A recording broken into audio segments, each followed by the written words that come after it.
Why you still playing small, bro? Hey, in this video, I want to talk about going big in real estate so you can stop buying the single family or the duplex or whatever it is and start buying big commercial real estate so you can get paid and start building real wealth. The reality is you probably don't have the right relationships and partnerships in this business to help you go to the next level. So I want to cover what partnerships you need, what makes a good partnership so that you can go big in real estate. Let's go.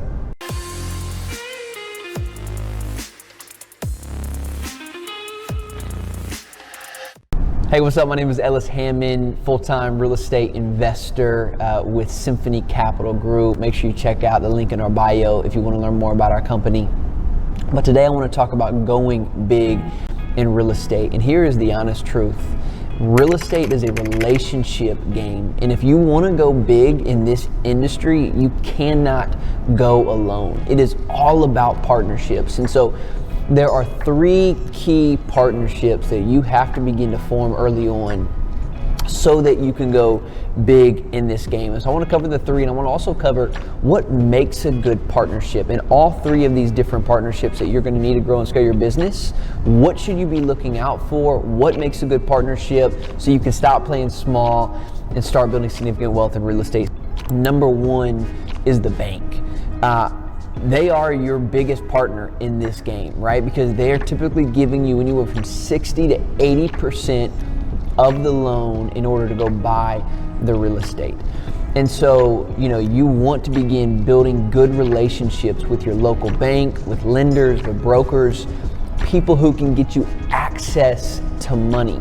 Here's the thing right now, money is easy. In this current cycle where we're at in the economy, money is easy to lend, right? So most banks want to give out money to you, but that's not always the case. When things start to get tight, for example, like when COVID hit, all the bridge lenders dried up. It was very, very hard to get lending because they were worried.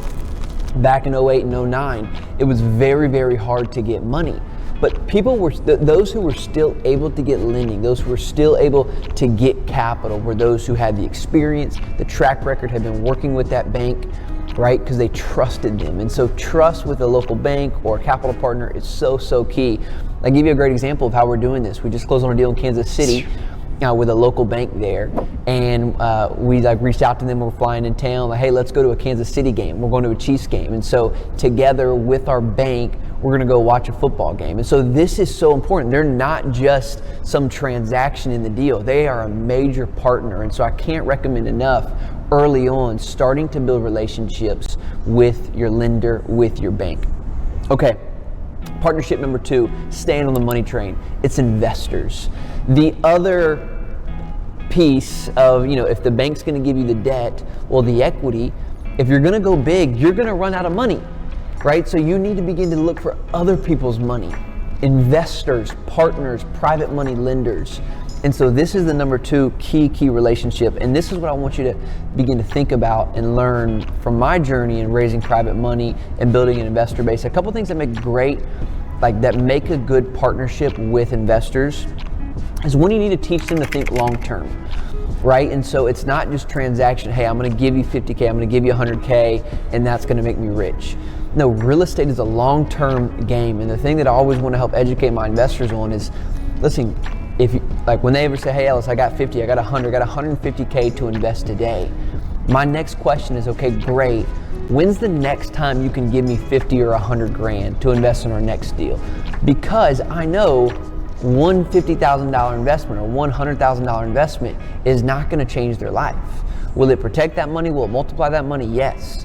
But it's the compounding effect of placing capital with us in our real estate projects year after year and thinking long term about the compounding effect of that money being able to 1031 or exchange into the next deal, right? The depreciation benefits you get when you're continuing putting money aside as that, as your nut builds, the cash flow off that nut builds. So I'm constantly helping investors think about, okay, one transaction is not the key.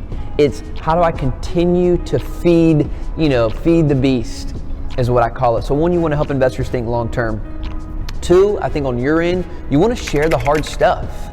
If you're gonna be in this game for a long time, you're gonna hit some rough patches. you're gonna have to rely on your investors, right? There may be a time where you can't necessarily distribute the money during a season. COVID was a great example of that. We had to stop distributions because we weren't sure how long this was gonna go for. And so you want to be beginning to prepare investors even on the small stuff. So for example, we purchased a deal recently. We was a mom and pop owner, so we didn't have all of the stuff that we typically have when buying a deal.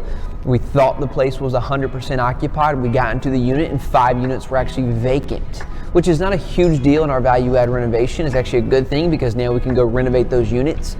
But again, I'm probably gonna share that with investors. Why? Because I just want them to know, like, hey, things happen in this business, things that we can't necessarily plan for, or we don't realize. I shouldn't say we don't plan for it. We do plan for it. That's why we have reserves. But not everything goes according to plan, is my point. And so bringing investors into this so that they begin to realize, hey, I trust this guy, he's honest, he's working through it. And so share the hard stuff. And during the hard times, over communicate. Don't sit on the sideline and like, I'm gonna wait for this to clear up. No, go right at it, attack it. Investors will appreciate that, especially the ones you want with you long term. The third thing about that partnership with investors is build a community. Bring people in to what you're doing. Do things that are fun. We just did an investor barbecue recently where we brought all of our investors to one of our homes, and we had drinks and we had food, and it wasn't a pitch. It was just a place to get to know each other and hang out with our families. We do giveaways. We do trip giveaways. We'll fly investors into San Diego to play golf and to have dinner. And so don't just say, hey, I have an investor list. Say you have an investor club or an investor community, and do things to really support that community. Why? Because that's how you get referrals. When people say, hey, all the time people ask them, what are you investing in right now? And that person's gonna say, man, I'm investing in real estate with these, with Ellis or with you. And you're always top of mind because you're a community, and people, if they're in a community, they typically want to bring other people into that community. So your second biggest partnership is your investors. And again, those 3 things: teach them to think long term, share the hard stuff, and build a community. All right, number 3, your third, I wouldn't say, this is not in order, but your number 3 most important partnership is just your real estate partners, the guys and the girls in the deal with you. I can't imagine doing big commercial transactions on my own. I have partners in my company that are very different than me, that have complementary skills than me, and together we're able to go much farther and much faster because we've locked arms together and we're serious about going big. And so your third partner is just your real estate partners. And a couple things I want to talk about what makes a good partner, because I've had a lot of partnerships, in my young career already, actually, and I've learned a ton. And so here's what I want to say: what makes a good real estate partner is, one, is complementary skills. So if you're both visionaries and you both like to be out there marketing and talking, that's good, but you're not complementary, right? Someone's got to get into the weeds, right? Someone's got to dive into the numbers. Someone's got to be the executor of the deal. And so that's what I want to share was like the big thing about me and my partners is we're all very complementary. Clearly I'm the face, clearly I'm the voice, I'm the marketer. But man, I couldn't do this business without guys who are very detailed, who are very good at numbers, right? Who are very good at operations. And so look for complementary skills. The second thing is all-in mentality. If you are doing this business or trying to go big in this business and you're putting in 100% of the work, and that guy or that girl on your team is halfway in, or they're still not sure if they want to go big, it's not a good partnership. It's not going to work, because at some point you're going to grow resentment for them or vice versa. And you're going to say, man, I'm putting in all this work, I deserve more. And so just get really clear up front. I've had this conversation with my team even just recently to just kind of reorient our goals and say, hey, this is where we're trying to go. Are you guys still bought into this? And I would say most of my partners current today are actually not full-time. I'm the only one full-time. And so we had a conversation and I said, listen, in 12 months from now, I want all of us to be full-time. Are we on board with that? Because I don't want to be the only one 100% all in. And we had a very honest conversation, and I heard from them, yes, that's our plan. That's what we're still on. And so I'm good with that. I'm good to wait a season as we're trying to build our business so that we can all be in the same place. And so as long as you're on the same page that we're all going to get all in, that's really important. So that's the second thing. And then lastly, what makes a good real estate partnership is that everyone is on the same page about doing the right thing. Doing the right thing for investors, doing the right thing for each other. Listen, a lot happens in this game, right? A lot happens in real estate, especially as you go big. And you got to be on the same page of, if things do go wrong, if we lose money in a deal or whatever it is, are we all on the same page that we will do the right thing? For us, that's for our investors. Are we on the same page that, hey, our investors do not lose money, right? If that means coming out of our own pocket, whatever we got to do, we make sure we take care of our investors, because that's how we build long-term relationships. Are we on the same page with that, right? Are we not going to cut corners? Are we not going to lie and cheat, right? That's so important, to make sure that you have partners who are also willing to do the right thing, and make sure you two are willing to do the right thing. So listen, don't settle for small.